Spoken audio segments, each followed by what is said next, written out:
ও হে শোনো, বলি তবে এক বনেদি বনের কথা, যেখানে ছিল এক সরল হরিণ আর এক শিকারী বাঘ। আহা, কি সুন্দর শিকার! এখনই খেয়ে নিলে তো শেষ হয়ে যাবে।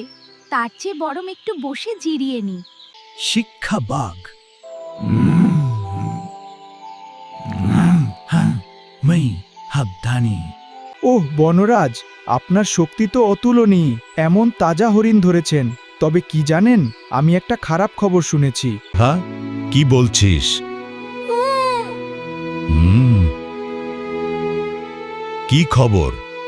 মহারাজ, এই জঙ্গলের অন্য প্রান্তে না আরেকটা বাঘ নাকি এর চেয়ে দ্বিগুণ বড় একটা হরিণ ধরেছে, আর সে নাকি আপনার নামে বদনাম করছে, বলছে আপনি ছোট শিকার ধরেন। আর লোভ সামলাতে পারেন না, এখনই সব খেয়ে ফেলেন। শুনেই বাঘের অহংকারে ঘা লাগলো। তার তো চাই সবার সেরা। সেরা শিকার। কি আমার নামে বদনাম? আমি ছোট শিকার ধরি।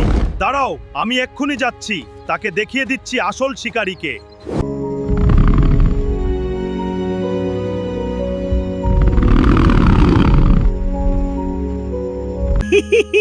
এই না হলে বুদ্ধি।